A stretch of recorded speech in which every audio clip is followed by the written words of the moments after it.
So இப்ப ரெண்டாவது இதுக்கு போலாம். ரெண்டாவது உபதேசம் என்ன சொல்றாருன்னா,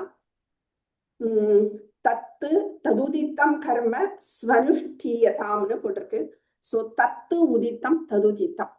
தத்து இந்த இடத்துல தத்துங்கிறது எதை சொல்றாருன்னா வேதத்தை சொல்ற. சோ வேதம் வேதத்தால உதித்தம் சொல்லப்பட்டவைகளை அந்த கர்மா என்னென்ன நம்ம கேட்டோமோ அதெல்லாம் அந்த செயல்களை சு அனுஷ்டீயதாம் அனுஷ்டீயதாம் ஸ்வனுஷ்டீயதாம்னு மாறி இருக்கு, சந்தி ஆயிருக்கு. சு அனுஷ்டீயதாம்னா என்ன அர்த்தம்னா சுஷ்டு அனுஷ்டீயதாம் அப்படின்னு அர்த்தம். சுஷ்டு அனுஷ்டீயதாம், சுஷ்டுனா என்ன அர்த்தம்னா நன்னா நன்னான்னு அர்த்தம்.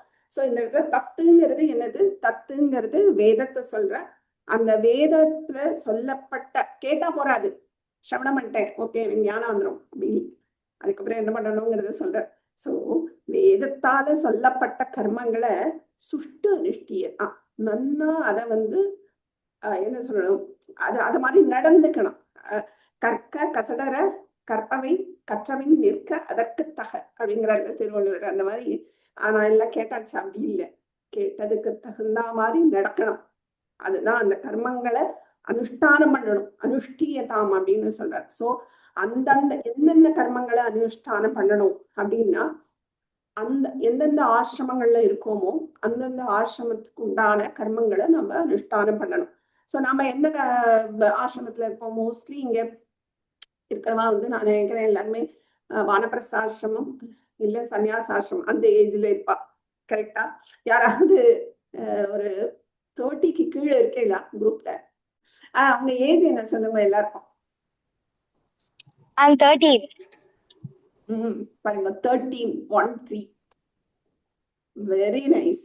I am so happy. இந்த ஏஜ்ல வருதுங்கிறதே ஒரு பிளஸ்ட்.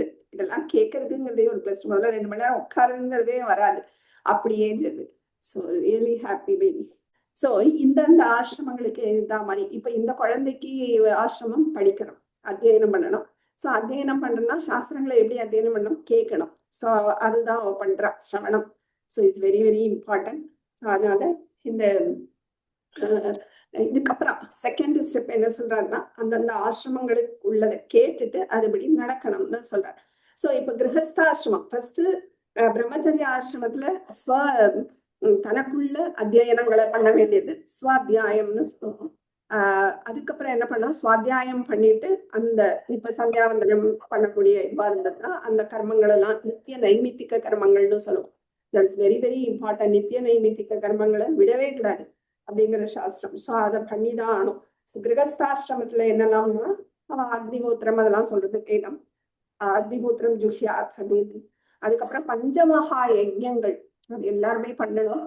அதுக்கப்புறம் சந்தியாவந்தனம் பண்ணக்கூடியவா பண்ணணும். அதெல்லாம் நித்திய நைமித்திக கர்மங்கள் இல்லையா? இந்த நித்திய நைமித்திக கர்மங்கள் யார் யாருக்கு என்னென்ன கொடுக்கப்பட்டிருக்கோ அதை பண்ணணும். அதை தவிர இந்த கிரகஸ்தாசிரமத்துல இருக்கிறவா பஞ்சமகா யஜ்யங்கள் பண்ணியே ஆனும். பஞ்சமகா யஜ்யம் என்ன அப்படின்னா 5 யஜ்யங்களை சொல்றது சாஸ்திரம். ஃபர்ஸ்ட் பித்ரு யஜ்யம். பித்ரு யஜ்யம்னா என்னன்னா பித்ருக்களுக்கானது. பித்ருக்களுக்கு உள்ள யஜ்யங்கள்னா என்னன்னா இந்த மாதிரி அமாவாசையில தர்ப்பணம் கொடுக்கறது, முக்கிய நாட்கள் இருக்கும் இல்லையா, விசு அந்த மாதிரி இடங்கள்ல எல்லாம் என்னன்னைக்கு தர்ப்பணம் கொடுக்கணுமோ அதை கொடுக்கறது, இந்த திதி காரியங்களை பண்றது, இதெல்லாம் பித்ரு யஜ்யம்னு சொல்றோம். அதுக்கப்புறம் பித்ரு யஜ்யம். அதுக்கப்புறம் தேவ யஜ்யம். தேவ யஜ்யம்னா தேவதா பூஜனம், தேவதா ஆராதனம், அதெல்லாம் பூஜை பண்றது, ஆராதனை பண்றது, பூஜை புனஸ்கார் நிறைய இருக்கு. அது அவளோட குடும்ப வழக்கங்கள்னு இருக்கும். இல்ல சில இது சாஸ்திரம் பேஸ்டா இருக்கலாம், இல்ல சில இந்த பரம்பரையில இப்படி பண்றோம்னு இருக்கலாம், வாட் எவர். பட் அது கண்டிப்பா பண்ணியானா அது தேவ யஜ்யமா சொல்லப்படுறது. அடுத்தது மனுஷ யஜ்யம். மனுஷ யஜ்யம்னா என்னன்னா இல்ல நர யஜ்யம்னு சொல்லலாம். நரன்னா மனுஷன். சோ இந்த மனுஷ யஜ்யம் அப்படின்னா என்ன, மனிதர்களுக்கு நம்மளால முடிஞ்சு ஹெல்ப் பண்றது. பித்ருக்கள்னா பித்ருக்களுக்கு உண்டான காரியங்களை பண்றது, அது பித்ரு யஜ்யம். தேவ யஜ்யம்னா தேவதைகளுக்கு உண்டான காரியங்களை பண்றது தேவ யஜ்யம். இந்த குலதெய்வம் வழிபாடு எல்லாம் இருக்கு இல்லையா, அதெல்லாம் பண்ணியே ஆனும். ஸோ அதெல்லாம் சொல்லப்பட்டிருக்கு. ஸோ தேவ யஜ்யம். அடுத்தது இந்த மனுஷ யஜ்யம் இல்ல நர யஜ்யம்ங்கிறது அதிதி பூஜனம் அது மெயினா சொல்றது. பட் இந்த காலத்துல ரொம்ப கஷ்டம். ஸோ அதனால அதிதிகளை அவ்வளோ நல்ல பூஜனம் பண்ணணும்னு சொல்றது. அதுக்கப்புறம் helping people, that is very very important. அதுதான் மனுஷ யஜ்யம்.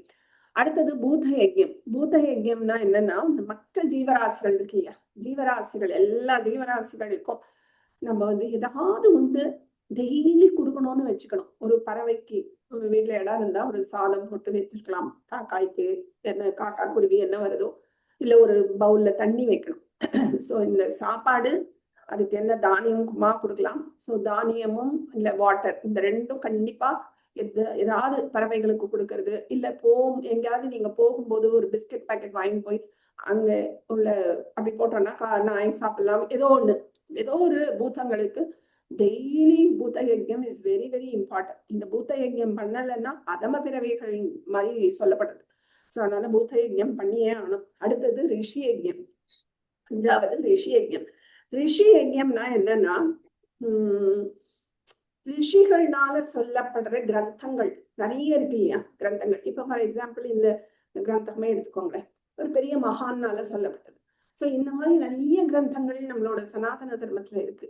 அதெல்லாம் நம்ம வந்து எடுத்து படிக்கணும். அதுக்காக எல்லாத்தையும் என்னால படிக்க முடியுமான்னு கேட்டா, அட்லீஸ்ட் நம்மளால முடிஞ்சதை படிக்கணும். ஏன் படிக்கணும்னா, படிக்க படிக்கதான் அந்த கிரந்தங்களுக்கு உயிரே இருக்கும்.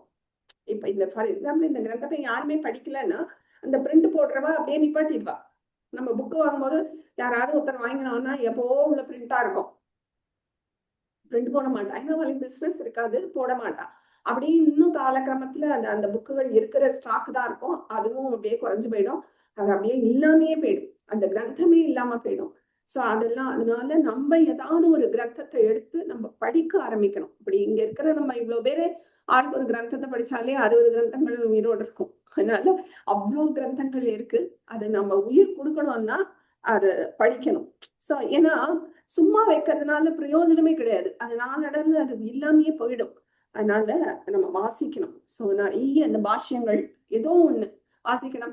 இல்ல பாஷ்யங்கள் நடக்கிற இடத்துல, இந்த மாதிரி வேதாந்தங்கள் நடக்கிற இடத்துல, கிளாஸ் நடக்கிற இடத்துலயா நம்ம போய் ஜாயின் பண்ணிடணும்.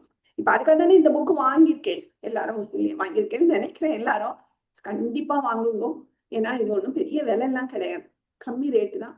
வாங்கணும். வாங்கதான் அந்த புக்குக்கு உயிரே, இல்லையா. ஐயோ இவ்வளவு ஸ்டாக், சரி வேற பிரிண்ட் போடுவோம் அப்படின்னு போடுவான் இல்லையா. அப்ப அது இருந்துன்னே இருக்கும் அந்த புக்கு. அதனால அது மாதிரி ஏதாவது ஒரு கிளாஸோ ஒரு சத்சங்கத்திலயோ இந்த மாதிரி இதுல எல்லாம் நம்ம சேரணும். அட்லீஸ்ட் அங்க சொல்ற புக்ஸையாவது நம்ம வாங்கிடணும். அப்படி இருக்கும்போது அந்த இதை நம்ம வளர்க்குறோம். அட்லீஸ்ட் எனக்கு பாஷ்யம் படிக்க வராது அப்படின்னா கூட அந்த பாஷ்யம் இருக்கிற கிளாஸ்ல நம்ம சேர்ந்தோம்னா அந்த பாஷ்யத்துக்காக அட்டன் பண்றதுக்காக ஒரு புக் வாங்குவோம் இல்லையா. ஸோ இந்த மாதிரி அதுக்கு உயிர் கொடுக்கணும். அதுதான் ரிஷி யஜ்யம். ஸோ இந்த 5 பஞ்சமகா யஜ்யங்கள் யார் பண்ணணும்? முக்கியமா கிரகஸ்தாசிரமத்துல இருக்கிறவா கண்டிப்பா பண்ணணும். நீங்க தானே இப்ப சொன்னேன் நான் தான் வானப்பிரஸ்த ஏஜ் வந்துட்டேன்னு, அப்ப இதெல்லாம் பண்ண வேண்டாம். இல்ல நம்ம என்னதான் வானப்பிரஸ்தனாலும் நம்ம போய் வனத்துல போய்லாம் இல்ல, வீட்டுலதானே இருக்கோம். அதனால கண்டிப்பா இதெல்லாம் நம்ம பண்ணிட்டே தான் இருக்கணும். ஏன்னா கண்டிப்பா சன்னியாசாசிரமும் நம்ம ஒண்ணு எல்லாரும் எடுக்க போறது இல்லை. அப்படி இருக்கும்போது இந்த கிரகஸ்தாசிரமத்துலதான் இருந்து சரீரத்தையே விட போறோம். ஸோ அப்படி அது வரைக்கும் நமக்கு டைம் இருக்கு. அதனால டெய்லி நம்ம வந்து இது வரைக்கும் நான் பண்ணல அப்படின்னா கூட இனிமேலாவது இதை பண்ண ஆரம்பிக்கணும். கண்டிப்பா ஒரு ஒரு நாளைக்கு இதெல்லாம் நம்ம பண்ணிட்டோமா, ஏன்னா பித்ரு யஜ்யம் அந்தந்த நாள் வரைச்சேதான் பண்ண முடியும். பட் இந்த பூத யஜ்யம்ங்கிறது நம்ம டெய்லியே பண்ணலாம். இந்த ரிஷி யஜ்யம்னு சொல்றோம் இல்லையா, அது வந்து இந்த புக்ஸ் அது மட்டும் கிடையாது. இப்போ ஃபார் எக்ஸாம்பிள் சொல்றேன், தீபாவளி இருக்குன்னு வச்சுக்கோங்களேன். அது வந்து ரிஷிகளால சொல்லப்பட்டது. அன்னைக்கு காலையில ரொம்ப ஏர்லி மார்னிங் எந்திருக்கணும், 3 o'clock அந்த மாதிரி டைம்ல எந்திருக்கணும். எண்ணெய் வச்சு, அன்னைக்கு அமாவாசையா இருந்தா கூட, யூஸ்வலா அமாவாசையில எண்ணெய் வைக்க மாட்டோம், பட் அது பண்ணணும். அமாவாசையா இருந்தா கூட அன்னைக்கு எண்ணெய் வச்சு வெந்நீர்ல குளிக்கணும். மற்ற நாள்லாம் வெந்நீர் சொல்லலை, ஆனா அன்னைக்கு ஸ்பெஷலா வெந்நீர் அப்படின்னு சொல்லப்படுறது. அதுதான் கங்கா ஸ்நானம்னே. ஆனா இப்ப என்ன பண்றோம், இப்ப உள்ள ஜென்ரேஷன் என்ன பண்றோம், மறுநாள் லீவுனா முந்தின நாள் ஃபுல்லா டிவி பார்க்க வேண்டியது, இல்லை சினிமா பார்க்க வேண்டியது. மறுநாள் காத்தால லேட், அது 8 மணிக்கோ 9 மணிக்கோ அப்படி எழுந்திருக்க வேண்டியது. கேட்டா என்ன சொல்லுவோம், புது ட்ரெஸ் போடுறது அன்னைக்கெல்லாம் தீபாவளி தான் அப்படின்னு சொல்லிடுறான் இல்லையா. அப்ப அந்த தீபாவளியோட அந்த ஒரு ஸ்பெஷாலிட்டியே போயிடுது. அன்னைக்கு பண்ணக்கூடாததை இதை பண்ணலாம்னு ரிஷிகள் சொல்லி இருக்கும் போது அதை ஃபாலோ பண்ண வேண்டியது நம்மளோட கடமை. இல்லைன்னா ஒண்ணு பண்ணலாம், நம்ம போய் ரிசர்ச் பண்ணலாம். அது யாருமே நம்ம வேண்டாம்னு சொல்லல. ஆனா ரிசர்ச் பண்றதுக்கு நமக்கு கெப்பாசிட்டி இருக்கா, ஆயுஸ் இருக்கா, எதுவுமே தெரியாது.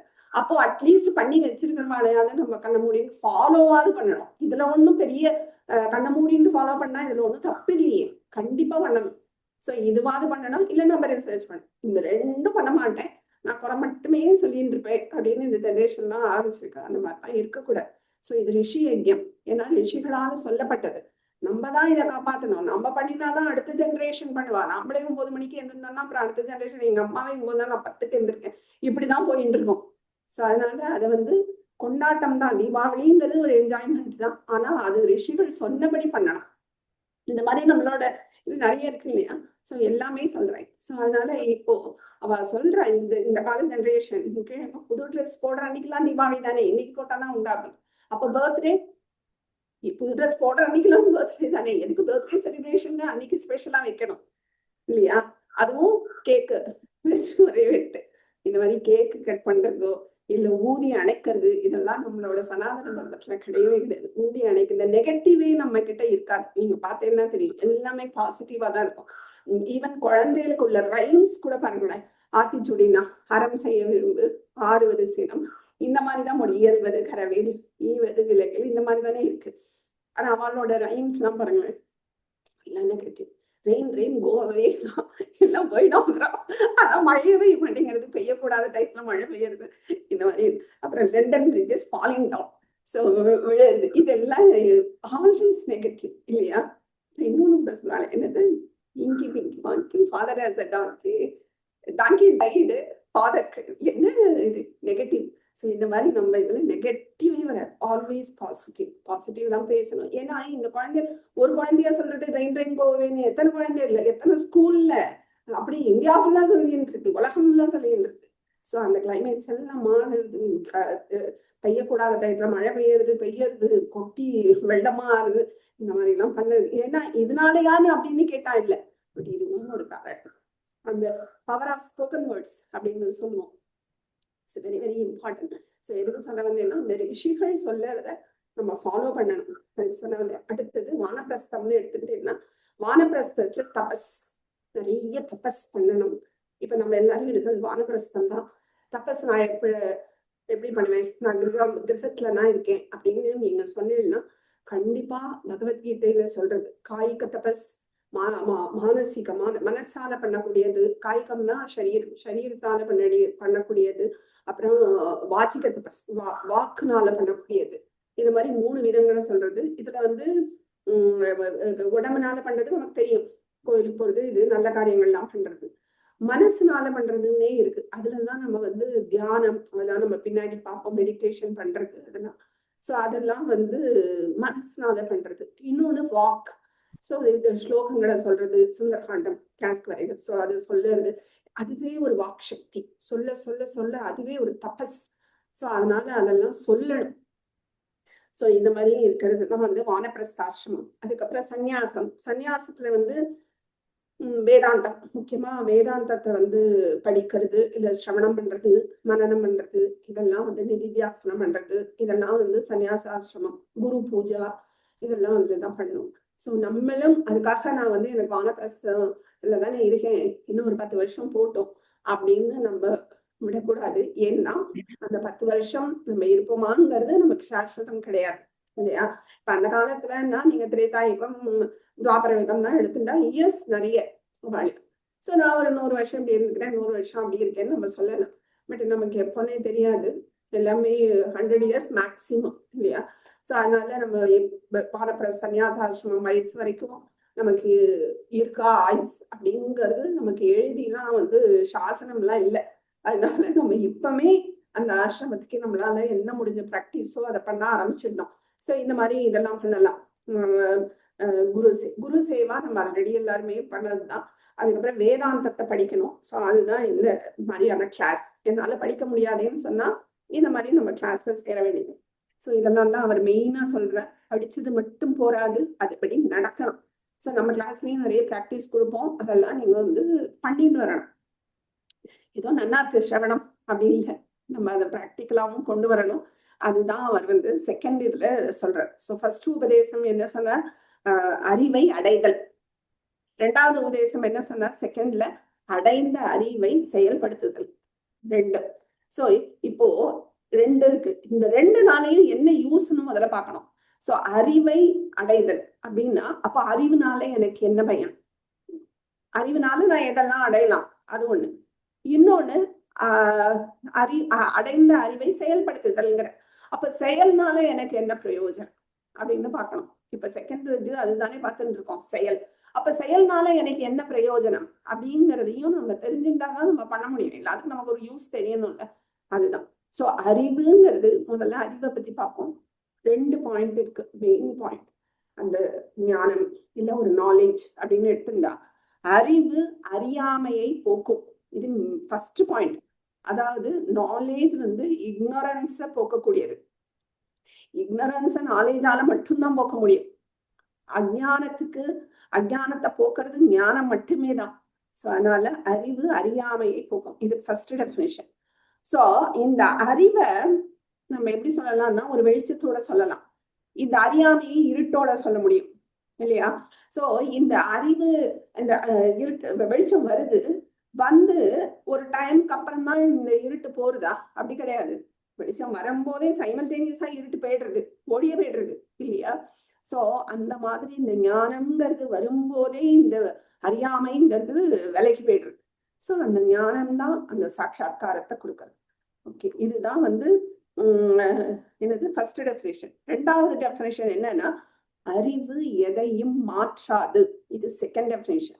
அறிவால நான் உன்னை மாத்திடுறேன் அப்படின்னு நம்ம பண்ண முடியாது. ஃபார் எக்ஸாம்பிள், என்னடா உங்களுக்கு ஆச்சரியமா இருக்கு, அறிவால மாற்ற முடியாது, அறிவால தானே நம்ம எல்லாம் மாற்றோம். இல்ல, நான் எக்ஸாம்பிளோட சொல்றேன். அறிவுக்கு எப்பவுமே ஒன்னை இன்னொன்னா மாற்றக்கூடிய சக்தி கிடையாது. இப்போ நம்ம கிட்டே நிறைய குறைகள்லாம் இருக்கும் இல்லையா? இந்த குறைகளை சுட்டி காட்ட முடியும் அறிவால. ஆனா அறிவே இந்த குறைகளை நீக்காது. அதுக்கு அந்த சக்தி கிடையாது. குறை எங்கிறத சுட்டி காட்டுமே தவிர அதுவே அது மாத்திருமா அப்படின்னா அது மாத்தாது. அறிவு எதையும் அடைய வைக்காது. It's very very important. அப்போ ஒன்னை இன்னொன்னா மாத்தணும்னா அறிவு துணை போகாது. அப்ப என்னதான் துணை போகும் அப்படின்னா செயல்தான் துணை புரியும். இப்போ ஃபார் எக்ஸாம்பிளோட நான் இதை சொல்றேன் பாருங்க. நான் அதான் அப்ப கொஞ்சம் முன்னாடி சொன்னேன் அந்த எக்ஸாம்பிள் தான். இப்ப கும்பகோணம் போகணும் வச்சுக்கோங்களேன். அந்த கும்பகோணத்துக்கு எப்படி போகணும், எப்படி பண்ணணும்னு எனக்கு தெரியல. நான் ஒரு மேப்பை பாக்குறேன், இல்லை யார்கிட்ட மூலமா தெரிஞ்சுக்கிறேன். தெரிஞ்சதே என்ன கும்பகோணத்துல கொண்டு விட்டுறாது. அப்ப அறிவு எனக்கு அதை அடைய வைக்கல இல்லையா? அறிவு அடைவிக்காது. ஆனா அறிவு எனக்கு துணை செய்யும், ஹெல்ப் பண்ணும். ஓகே, அது அறிவு வந்தப்புறம் அப்ப நான் என்ன பண்ணணும்? செயல் செய்யணும். அப்ப செயல் செஞ்சாதான் நான் ஒன்னு அடையவே முடியாது இல்லையா? சோ அறிவால இப்போ ஃபார் எக்ஸாம்பிள், ஆனா அறிவுங்கிறது அறியாமைய போக்கும். ஆனா இந்த அறியாமைய போக்குற இடத்துல எனக்கு வந்து இன்னொரு செயல் செய்யணுங்கிற அவசியமே கிடையாது. ஆனா இப்போ ஃபார் எக்ஸாம்பிள், நான் வந்து ஒன்னு அடையணும். இப்ப நான் சொன்னேன்ல, ஒரு பேனா வாங்கணும் அப்படின்னு சொன்னா பேனாவை பத்தி நான் தெரிஞ்சுக்கலாம். ஆனா அந்த தெரியறதே எனக்கு பேனாவை அடைஞ்சுதான் ஆகாது. பேனாவை அடையறதுக்கு நான் ஏதோ ஒரு செயல் செய்யணும். மறுநாள் போகணும், வாங்கணும், இந்த மாதிரி எல்லாம் இருக்கு. அப்பனாதான் எனக்கு அந்த பேனா கைக்கு வரும். ஆனால் அது இக்னோரன்ஸுக்கு எனக்கு அறிவு வந்த மாத்திரத்திலேயே எனக்கு வந்து ஞானம் வந்துடுறது. அந்த இக்னோரன்ஸ் போன மாத்திரத்திலேயே எனக்கு ஞானம் வந்துடும். அதுக்கு மேல நான் ஒரு செயல் செய்யணுங்கிறது இல்லை. ஆனால் இந்த நான் சொல்றது இது அல்டிமேட் ஞானம். ஆனா இந்த பிரம்ம ஞானத்தை அடையிற வர நான் சாஸ்திரங்களை கேட்டுட்டு இருக்கேன், அறிவு வளர்த்துட்டு இருக்கேன். அப்படிங்கும் போது அந்த பிரம்ம ஞானத்தை நான் அடையிற வரைக்கும் சில செயல்களை நான் செஞ்சுதான் ஆகணும். அப்பதான் அந்த ஞானத்துக்கு போக முடியும். அந்த ஞானம் வந்திருந்தா அதுக்கப்புறம் செயல் தேவையில்லை இல்லையா? சோ அந்த மாதிரி சிச்சுவேஷன்ல சோ இந்த நம்ம வாங்குற நாலேஜ் எல்லாம் கேட்கறது இதெல்லாம் நம்ம செயலா மாத்தணும். அப்ப செயலா மாத்தணும்னா ஒரு செயல் செய்யணும். அப்பதான் அதுதான் சாத்தியம். இந்த பிரம்ம ஞானத்தை, இதை விருத்தி ஞானம்னு சொல்றோம். இந்த விருத்தி ஞானத்தை அடையறதுக்கு நம்ம முதல்ல ஒரு கேட்கணும். கேட்டதுல இருந்து நம்ம செயல் செய்யணும். அப்பதான் நம்ம இந்த பிரம்ம ஞானத்தை, இப்ப நீங்க கேட்ட உடனே ஞானம் அடைஞ்சிட முடியுமா? முடியாது. அப்ப அதை நோக்கி சில செயல்களை நம்ம செய்யணும்ல. தியானம் பண்ணணும் இல்லையா? நம்மளோட எப்படி மனசை கண்ட்ரோல் பண்றதுங்கிறதெல்லாம் நம்ம வரும் இனிமே. சோ அதெல்லாம் நம்ம தெரிஞ்சுட்டு அதை நோக்கி சில செயல்களை செய்யணும். இப்படி நம்ம நம்மளை பக்குவப்படுத்துறதுக்கு நிறைய செயல்களை செஞ்சுதான் ஆகணும். ஆனால் அதுக்கப்புறம் நம்ம ஒரு ஸ்டேஜ் தகுதி வந்துடுறது இல்லையா? இந்த தகுதி விசாரங்கள் வர வரைக்கும் நாலேஜ் தேவை. ஒன்ஸ் இந்த விசாரம் ஞானமா மாறின அப்புறம் அதுக்கப்புறம் செயலே வேண்டாம். அதுதான் டைரக்ட் சாட்சாத்காரம். அதுதான் சொல்ல வர. சோ அதனால இந்த மெயினா நம்ம இந்த 2 இதுலயும் என்ன பாக்குறோம்னா, ஸ்ரவணம் இஸ் இம்பார்ட்டன்ட். அந்த ஸ்ரவணத்தை செயல்படுத்தணும். That is second. So that is also very very important. இதுக்கு எனக்கு எது ஹெல்ப் பண்ணும்? இந்த மாதிரி நான் ஸ்ரவணம் கேட்டுட்டு நான் இந்த மாதிரி இம்ப்ரூவ் ஆகணும் அப்படின்னு நம்ம நினைக்கும் போது ஃபர்ஸ்ட் நமக்கு என்ன ஹெல்ப் பண்ணணும்னா கர்மயோகம். கர்மயோகம் இஸ் வெரி வெரி இம்பார்ட்டன்ட். நம்ம என்ன செயல் செய்யாம இந்த உலகத்துல வாழவே முடியாது. எப்படி வாழ முடியும்? என்ன பண்ணாலும் ஏதோ ஒரு செயல், நம்ம டெய்லி அவ்வளவு செயல்கள் பண்ணிட்டு இருக்கோம் இல்லையா? சோ இந்த மாதிரி செயல்களை கர்ம யோகமா பண்ணணும். கர்ம யோகமா பண்ணதான் நமக்கு அந்த இம்ப்ரூவ்மெண்ட். ராகத்வேஷங்கள் குறையும். ராகத்வேஷங்கள் குறையறதுனால நமக்கு சத்துவம் இன்க்ரீஸ் ஆகும். இது தமசும் இன்னொன்னு ரஜஸும் குறையும், கூடும். சரி, கர்மயோகம் பண்ண இது 2ம் குறையும், சத்துவம் கூடும். சோ சத்துவம் கூடதான் நமக்கு இந்த மனசுத்தி இவர் சொல்றாரு சித்த சுத்தி வரும்.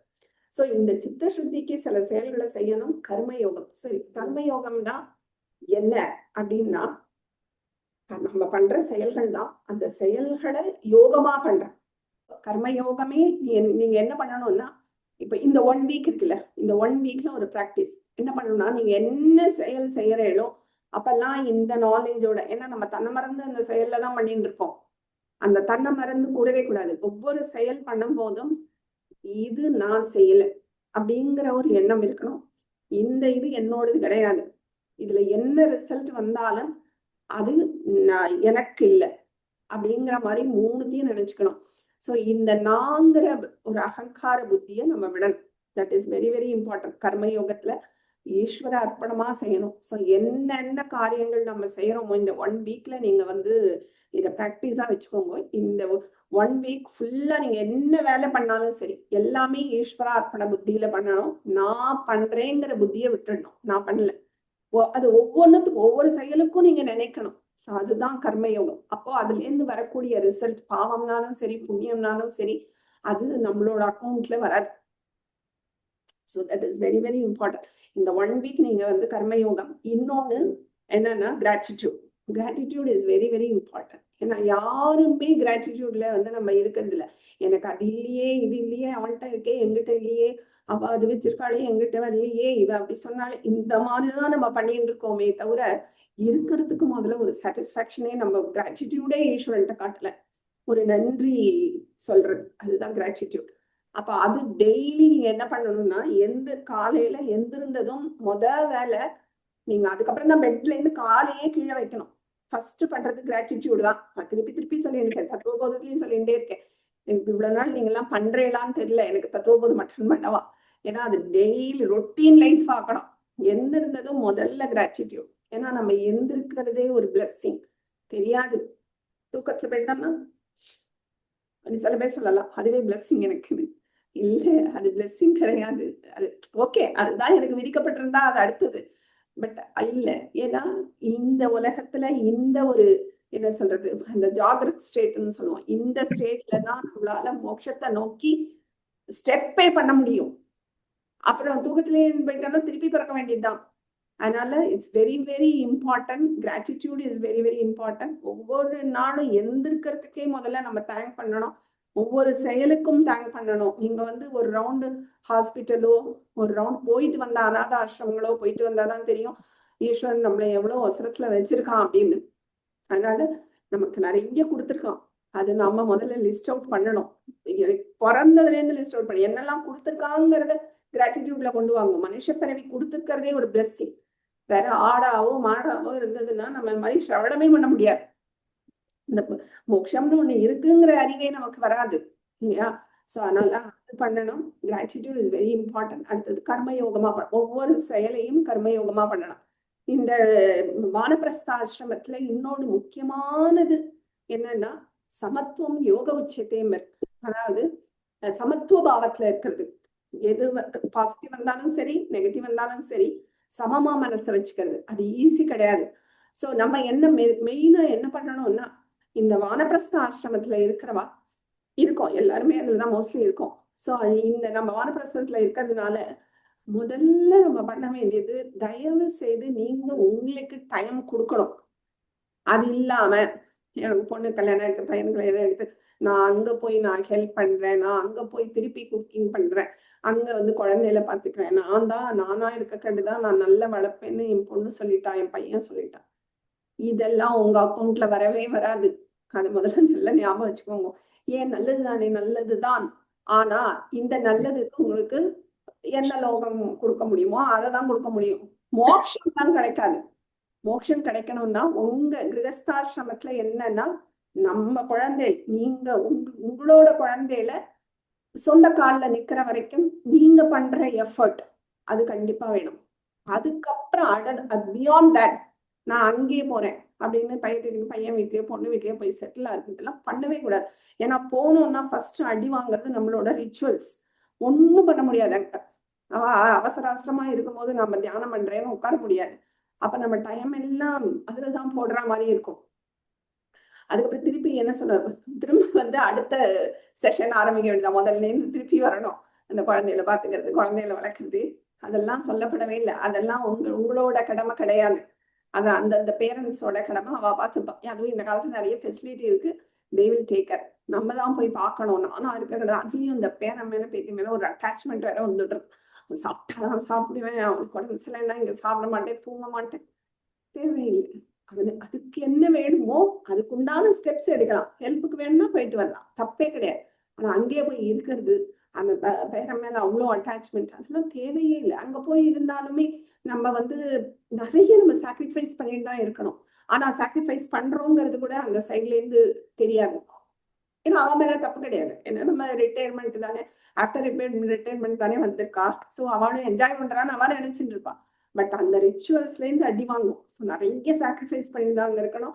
அதை தவிர 2-3 வார்த்தைகள் வந்து விழும்போது நமக்கு நம்ம இவ்வளோ சாக்ரிஃபைஸ் பண்ணியிருக்கோமே நமக்கு படம். ஆனா அவளுக்கு சாக்ரிஃபைஸ்ன்னு தெரியாததுனால அது ஒன்றும் விஷயமா படாது. ஸோ இந்த மாதிரி நிறைய கான்ட்ரடிக்டரி வரும். முதல்ல நமக்கு நிறைய டைம் வேணும் உள்ள திரும்புறதுக்கு.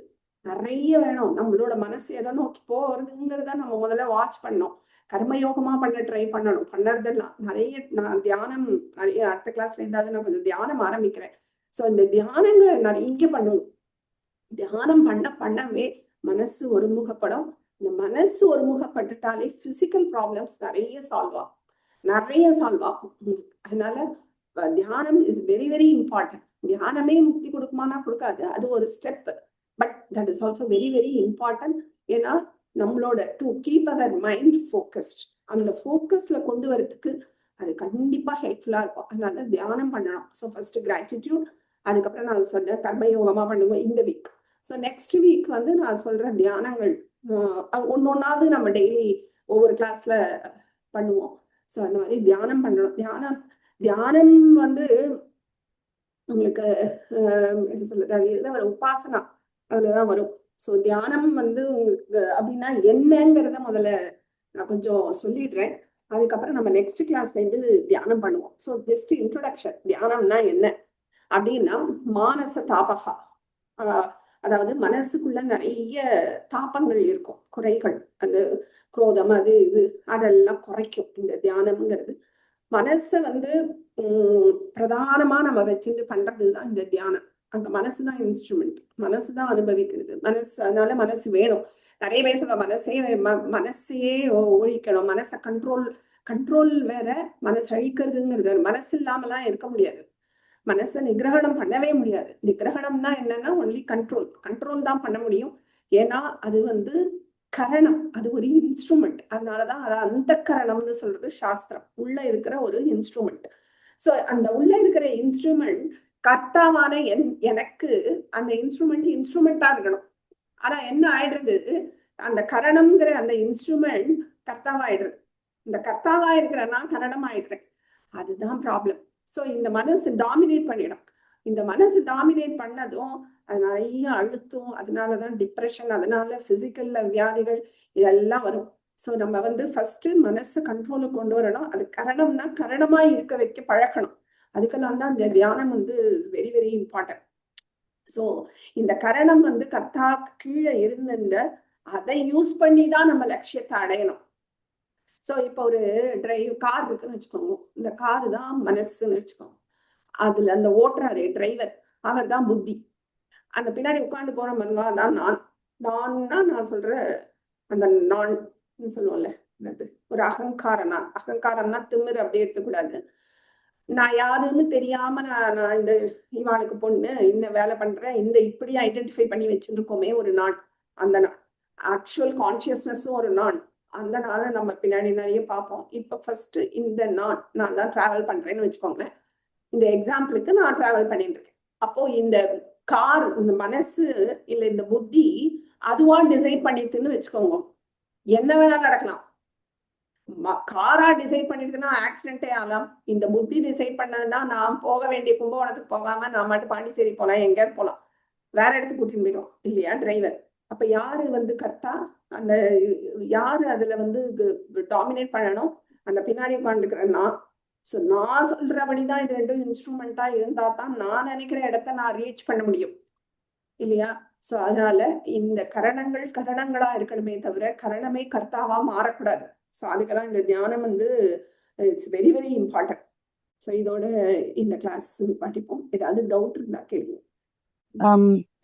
இந்த இது சித்த வஸ்து சாத்திய வஸ்து சொன்னேன் இல்லையா, அதுல வந்து இப்போ நீங்க கடைசியில கொஞ்ச நேரத்துக்கு முன்னாடி சொன்னது என்னன்னா, இந்த அறிவு செயல் அதை பத்தி பேசும்போது பிரம்ம ஞானம்ங்கிறது வந்து செயல் செஞ்சாதான் வரும் அப்படிங்கறது கடைசியில யூ ஆடட் தட் இல்லையா. அப்போ அந்த பிரம்ம ஞானம் வர வரைக்கும் அந்த அறிவு வந்தாலுமே அது வந்து அப்போ வந்து அது சாத்திய வஸ்துவா தான் இருக்குமா? லைக் நான் நினைச்சேன் இந்த ஞானம் வந்த உடனேயே அது வந்து சித்த வஸ்துன்னு நினைச்சிட்டு இருந்தேன். சித்த வஸ்து இல்லையா. இந்த சித்த வஸ்துக்கு காரணமா இருக்கக்கூடிய சாதனம் ஞானம். அப்போ இந்த சித்த வஸ்துவை நம்ம தொலைக்கணுங்கிறது அறியாமையில. அப்ப அறியாமையில தொலைக்கிறத இந்த ஞானத்தாலதான் அடைய முடியும். அப்ப பிரம்ம ஞானம் வந்துருதுன்னா அதுதான் சாட்சா்காரம், அதுதான் பிரம்மத்தை பத்தி அறிதல், அதுதான் மோட்சம்னு ஆயிடும். ஆனா இந்த பிரம்ம ஞானத்தை அடையறதுக்கு நமக்கு நாலேஜ் வேணும் இல்லையா. அதுதான் நம்ம வந்து சாஸ்திரங்களை கேட்கணும், அதை நோக்கி செயல் போடணும். அப்ப சாத்திய வஸ்து இந்த ஞானம். அதுதான் நம்ம போன கிளாஸ் இப்ப பார்த்தோம் இல்லையா. இந்த மோட்சத்துக்கு சாதனம் ஞானம், அதுக்கு சாதனம் வந்து விசாரம். அதுக்கு என்னெல்லாம் வேணும்னா குரு, இந்த வேதாந்த இந்த சாஸ்திரங்கள் இதெல்லாம் வேணும் அப்படின்னு பார்த்தோம். அதுக்கு தகுதி மன தூய்மைன்னு பார்த்தோம். அப்ப மன தூய்மைக்கு வந்து சாத்தியமா இருக்கக்கூடியது இந்த சாஸ்திரங்கள். அப்ப சாஸ்திரத்தை நம்ம தெரிஞ்சுக்கணும். இந்த சாஸ்திரங்கள் சாதனமா ஆயிடுறது, விசாரம் சாத்தியமா ஆயிடுறது. சோ இந்த சாத்தியமான இந்த விசாரத்தை அடையறதுக்கு நம்ம இந்த சாதனமான சாஸ்திரங்களை யூஸ் பண்ணணும். அப்ப சாஸ்திரத்தை பத்தி முதல்ல ஒரு நாலேஜ் வருது இல்லையா, அது பிரம்ம ஞானம் கிடையாது. அப்ப அதுக்கப்புறம் அப்ப செயல் பண்ணணும், பண்ணினாதான் விசாரத்துக்கே வர முடியும். அதுதான் நான் சொன்னேன், விசாரம் பண்ணணும்னா இந்த மனநம்ங்கிறது தான் விசாரம். அப்ப மனநம் வரணும்னா நிறைய சிரவணம் பண்ணி இருக்கணும், பண்ணி அதுல செயல்கள் போடணும், திங்க் பண்ணணும், அதை நோக்கி அதுல என்னெல்லாம் சொல்லியிருக்கோ அதெல்லாம் நம்ம செயல்படுத்தணும். இப்ப கர்மயோகமா பண்றது, இந்த மாதிரி நிறைய செயல்கள் பண்ணும் போதுதான் இந்த விசாரம்ங்கிற நமக்கு எப்படி பண்ணணுங்கிற ஞானம் வரும். இது அல்டிமேட் ஞானம் இல்ல. இந்த சாஸ்திர ஞானம் நம்ம கேட்டு தெரிஞ்சுக்கிறோமே, அது அல்டிமேட் கிடையாது இல்லையா. இப்ப நம்ம நீங்க எல்லாரும் கேட்கறீங்கன்னா இது அல்டிமேட் ஞானம், உடனே முக்தி இல்ல. சோ இந்த ஞானம் மூலமா விசாரத்துக்கு நம்ம அது சாத்தியம். அப்புறம் இந்த விசாரம் பண்ணும் போது சாத்தியமா இருக்கக்கூடியதுதான் மெயின் ஞானம், பிரம்மத்தை பத்திய ஞானம். அப்ப அந்த ஞானம் சாத்தியம், இந்த விசாரம் சாதனம். அப்ப அது மூலமா செய்ய காரியங்கள் பண்ண வேண்டியிருக்கும். அந்த விசாரம் மூலமா நிறைய நம்ம தெரிஞ்சுக்க வேண்டியிருக்கும், நிறைய அதுல கான்டெம்ப்ளேட் பண்ணணும். இந்த விசாரம் பண்ணும் போது நமக்கு ஒரு பிரம்ம ஞானம் வருதே, தட் இஸ் அல்டிமேட். அதுக்கப்புறம் காரியம் பண்ண வேண்டாம், அதுதான் மோட்சம், அதுதான் பிரம்ம ஞானம்னு சொல்றேன். இந்த ஞானத்தையும் அந்த ஞானத்தையும் குழப்பிக்க கூடாது. இது வந்து இல்ல அது கரெக்ட். அதனாலதான் கேட்டேன். அப்போ இது வந்து will this be considered as இது சித்த வஸ்து சாத்திய வஸ்துவா தான்? அந்த பிரம்மஞானம் வர வரைக்கும் அது சாத்திய வஸ்து, பிரம்மஞானம் வந்ததுன்னா அது சித்த வஸ்து. சித்த வஸ்து ஆட்டோமேட்டிக்கா வரும். இது திருப்பி ஒரு தடவை போட்டு கேளுங்க. எதுக்கு நம்ம சிரவணம் பண்ணணும், எதுக்கு நம்ம சிரவணம் பண்ணதை செயல்படுத்தணும். அப்படிங்கிறதுக்கு தான் இது. ஏன்னா செயல்படுத்துறது இஸ் வெரி வெரி இம்பார்ட்டன்ட். ஏன்னா இந்த நம்ம வாங்குற நாலேஜ் கேட்டல் மூலமா வாங்குறது இஸ் நாட் அல்டிமேட். அதை நோக்கி பயணம் பண்றோம் அப்படிங்கும் போது செயல் கண்டிப்பா செய்யணும். ஏன்னா சாத்தியமாயிடுறது. அதுக்குதான் எக்ஸ்பிளைன் பண்ணேன். சாத்தியமா எது இருக்கோ அதுக்கு ஒரு கர்மா பண்ணியே ஆகணும். அப்பதான் சாத்திய வஸ்துவை அடைய முடியும். அப்ப அதுக்குண்டான கர்மங்களை பண்ணும்போது அதுலதான் இந்த நம்ம பண்ற தியானங்கள் இந்த மாதிரி கர்ம யோகத்துல இருக்கிறது. இது இன்னும் ப்ராக்டிஸ் வரும். ஸோ அதனால அப்பப்போ கொடுக்குற ப்ராக்டிஸை நீங்க பண்ணிட்டே இருந்தோம். அதுதான் அவர் சொல்ற செகண்ட் ஸ்டெப். ஃபர்ஸ்ட் ஸ்டெப் கேட்கறது, அது நீங்க போன கிளாஸ்லயே ஆரம்பிச்சுட்டு, ஸோ அது கேட்டுட்டே இருக்கு. ரெண்டாவது ஸ்டெப் அதை செயல்படுத்தணும். அப்ப அதை கர்மயோகம், இந்த கிளாஸ்க்கு நான் கொடுத்துருக்கிறது கர்மயோகம், கிராட்டிடியூட், இந்த ரெண்டும் செயல்படுத்தணும். சரியா? அதுக்கப்புறம் ஒன்னொன்னா நம்ம பார்ப்போம். கிரகஸ்தாமத்துக்கு பஞ்சமகா யோகங்களும் அக்னிஹோத்திரம் அதுவும் கூட சொன்னேன்ல. அப்ப பஞ்சமகா யோகம் ஓகே, நம்ம பித்ரு காரியங்கள் பண்றோம், தேவயஜ்யம் எல்லாமே பண்றோம். பட் வாட் அபவுட் அக்னிஹோத்திரம்? அது தினம் பண்ணுமா? எப்படி அது? தினம் உண்டு. அக்னி காப்பாத்தணும்னே சொல்லியிருக்கேன். ஆனா இப்ப பண்றது இல்ல. பண்ணணும் பண்றது இல்ல. யாரும் அதை பண்ணக்கூடிய வாழையே பண்றது கிடையாது. அது ஓகே, அது பண்ணல. பட் பஞ்சமகா யஜ்யம் எல்லாராலையும் பண்ண முடியும்.